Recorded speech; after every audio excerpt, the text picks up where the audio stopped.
In 1986, American forces attacked Libya, in 2002 Iraq, or in 2014 Syria. America has tried to change the fate of the Middle East whenever it wants. But there is one country that has not been under their control for decades.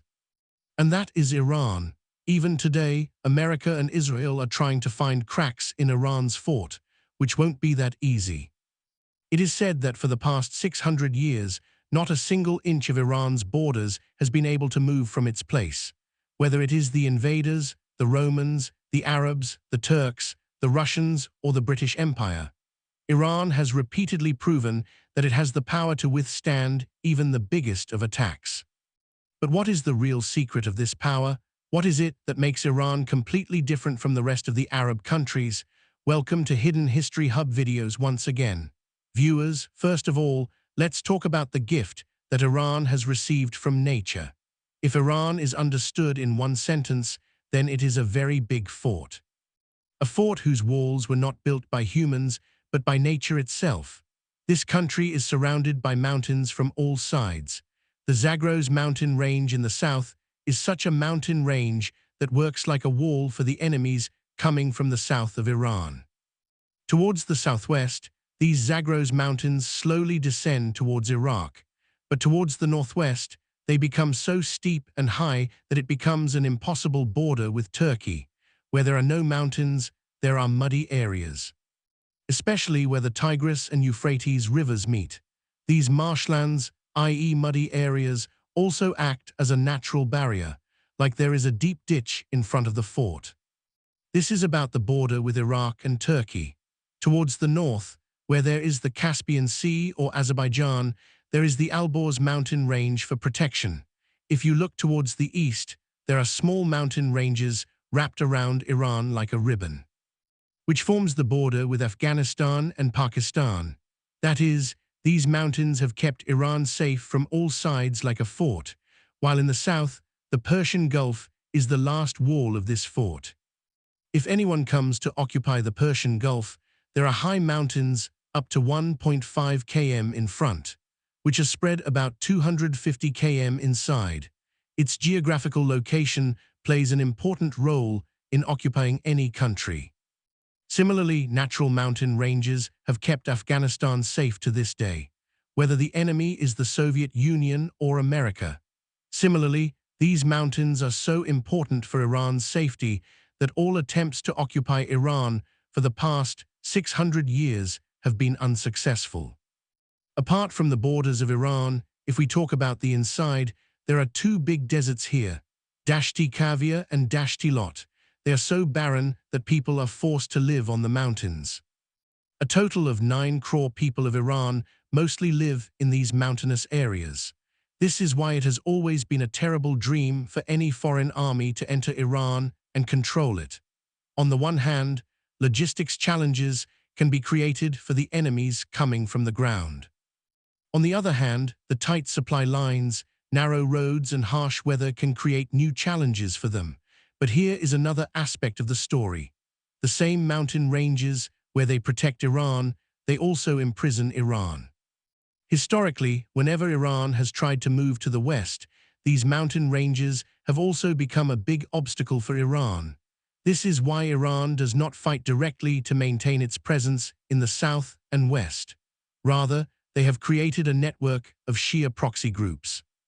Like Hezbollah in Lebanon, Houthis in Yemen, Islamic resistance in Iraq and Hamas, and Islamic Jihad in Palestine. This was the advantage of Iran's geography. Now let's come to the Strait of Hormuz. As I mentioned in a previous video, the Strait of Hormuz has a great strategic value for Iran. Here you can see that the entire northern part of the Persian Gulf is with Iran from start to finish, while the lower part is shared by 7 countries. Iraq, Kuwait, Saudi Arabia, Bahrain, Qatar, UAE, and Oman. This entrance to the Persian Gulf is called the Strait of Hormuz. In the north, there is only Iran's coastline. While in the south, a small part of Oman. A V-shape is formed on the side of Iran on the Strait of Hormuz.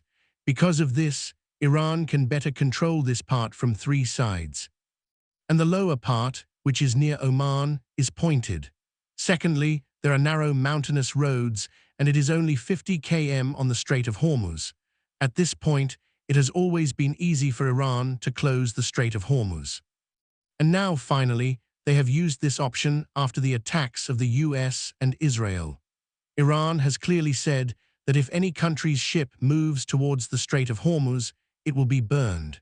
This will not only bring the Gulf countries, but can also bring the whole world under pressure. Because the world's 20% oil and Qatar's 90% LNG, along with 5% of the world economy, depend on this Hormuz. In 2025, the world economy was $120 trillion, and after the closure of Hormuz, $6,000 billion of it will suddenly disappear. If anyone wants to occupy or attack Iran, Iran has a valuable asset to close Hormuz and put the whole world under pressure. Iran has the third advantage of a very long coastline. Iran's total perimeter is 8,731 km, of which 2,815 km is the coastal coast. On the Caspian Sea and the Persian Gulf, that is, Iran's border has a 32% coastal coastline, and let me tell you that this is not an ordinary coast. Normally, there is sand after the coast, but here there are mountain ranges, where Iran has installed missile batteries at secret locations. There are caves and many blind spots here that cannot be seen by satellite or drone. Even if an enemy descends from the sea to the ground, they have to face the mountains immediately, from where they can be attacked suddenly. After geography, the Strait of Hormuz, and the difficult coastline, Iran has a third shield to protect it from foreign invaders. There are different nations living there. How? Iran is a multi-ethnic country, meaning there is not just one nation living there. Here Persians, Azeris, Kurds, Arabs, Balochs and Turkmens, among others, live in different tribes.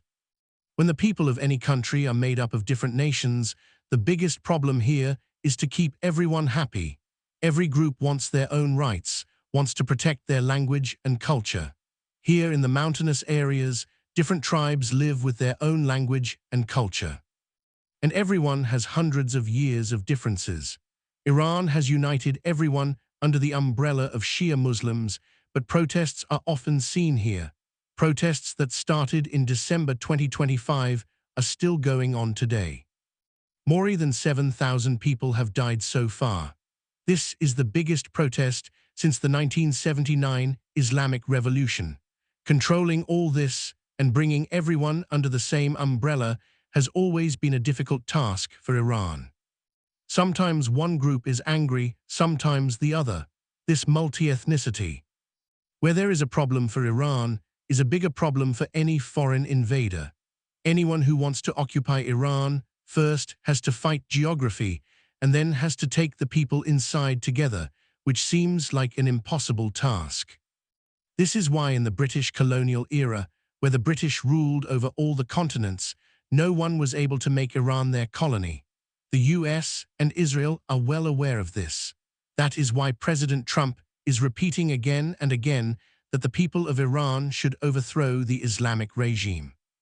Because they also know that it is almost impossible to defeat Iran without the power of the people. In 1941, the British and Russians occupied Iran with the help of the son of the King of Iran. And the purpose was that the Nazi forces in World War II should not make Iran their base. During that time, various groups of Iran went against the government and a civil war broke out. Apart from this, these groups may have differences, but religiously they are all connected. 95% of the population of Iran is Shia Muslim. Historically, whenever there has been an attack on Iran from the outside, they all become one on this occasion. In September 1980, when the Iranian Revolution had just come, Saddam Hussein thought that now Iran's army would be completely scattered and the system would be very weak. Thinking this, Iraq attacked Iran with the intention of occupying it. But the war that Saddam Hussein took lightly continued for the next 8 years. In the beginning, the Iraqi army had entered quite a bit, but within 2 years, Iran took back its land. In this war, not only the military of Iran, but also the common people took part in the war and all came under one umbrella and started giving their lives. Saddam Hussein hoped that Iran's Arabs would join the Iraqi side. Kurds would start a riot, which would break Iran from the inside, but Saddam Hussein's hopes were shattered. The groups that had differences among them during the war, all Shia Muslims, became one under the umbrella, which strengthened Iranian nationalism. After 8 years of war and 10 lakh casualties, Iraq was tired, and so was Iran. But Saddam Hussein had to give up without even taking an inch of land.